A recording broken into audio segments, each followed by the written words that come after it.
to study about tenses। सबसे पहले हमने पढ़ना है फ़ाइल। फ़ाइल क्या होता है? काम करने वाला जो है ना, उसे उर्दू में फ़ाइल कहते हैं और अंग्रेज़ी में फ़ाइल को सब्जेक्ट कहते हैं। मिसाल के तौर पर अंजम पढ़ता है। अब देखें इस फिक्रे के अंदर अंजम क्या है? फ़ाइल है। और फ़ाइल को इंग्लिश में क्या कहते हैं? सब्जेक्ट कहते हैं। इसके बाद फ़ेल, फ़ेल को इंग्लिश में कहते हैं वर्ब। और कोई भी जो काम होता है ना, उसे उर्दू में फ़ेल कहते हैं और अंग्रेज़ी में क्या कहते हैं? वर्ब कहते हैं। मसलन खाना, पीना, सोना, बैठना, लड़ना, पढ़ना, पढ़ाना, कोई भी काम जो हो उसे क्या कहते हैं? उर्दू में फ़ेल और अंग्रेज़ी में वर्ब कहते हैं। इसके बाद होता है हेल्पिंग वर्ब, उर्दू में कहते हैं इमदादी फ़ेल। ये फ़ाइल और फ़ेल के दरमियान लगे हुए होते हैं।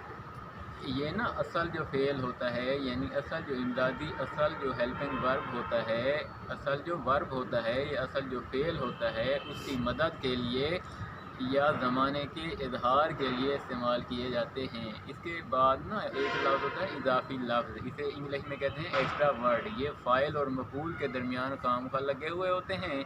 इनके ग्रामर में 17 नाम हैं, लेकिन हम सिर्फ इनको ना एक्स्ट्रा वर्ड या इजाफ़ी लफ्ज़ कहेंगे। इसके बाद होता है ऑब्जेक्ट। ऑब्जेक्ट को कहते हैं उर्दू में ना मफ़ूल। जिसके ऊपर ना कोई काम किया जाए उसे उर्दू में मफ़ूल कहते हैं और अंग्रेज़ी में ऑब्जेक्ट कहते हैं। मिसाल के तौर पर वो खाना खाता है। अब देखें वो यहाँ पर है फ़ाइल, खाना जो है ना फ़ेल है, खाता क्या है? फ़ेल है। और जो है ना खाना वो है ऑब्जेक्ट या मफ़ूल।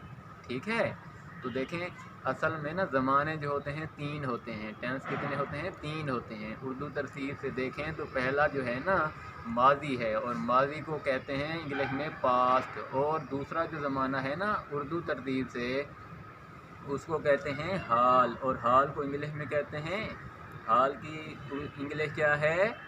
हाल कहते हैं प्रेजेंट को। और तीसरा जो है ना उसको कहते हैं मुस्तकबिल, और मुस्तकबिल को इंग्लिश में कहते हैं फ्यूचर। ये थी उर्दू तरतीब। और जो इंग्लिश तरतीब है, सबसे पहले जो ज़माना है ना उसको कहते हैं प्रेजेंट। क्या कहते हैं?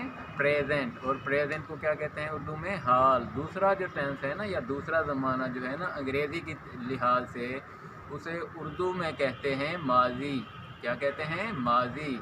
और इंग्लिश में माज़ी को कहते हैं पास्ट। और तीसरा जो ज़माना है उसे इंग्लिश में कहते हैं फ्यूचर।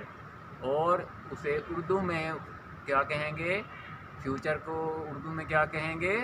मुस्तकबिल। इस तरह ज़माने क्या हुए? 3 हुए। पहले को क्या कहते हैं? हाल। दूसरे को क्या कहते हैं? माज़ी। तीसरे को क्या कहते हैं? मुस्तकबिल। अब देखें हमें पता चल गया कि टेंस 3 होते हैं या ज़माने 3 होते हैं। अब हर टेंस के या हर ज़माने के ना मज़ीद 4 किस्में हैं। अब देखें 3 टेंस हैं असल में। 3 को जब 4 से ज़रब देंगे तो कितने बनेंगे? 12 बनेंगे। तो 3 ज़रब 4 12। तो टोटल टेंस कितने हुए या टोटल ज़माने कितने हुए? 12। अब हम इंशाअल्लाह इनके बारे में मज़ीद तफ़सील पढ़ेंगे Aahista Aahista. Thank you for watching. Nice to see you. Bundle of thanks. Take care of you. God protect you. Allah Hafiz.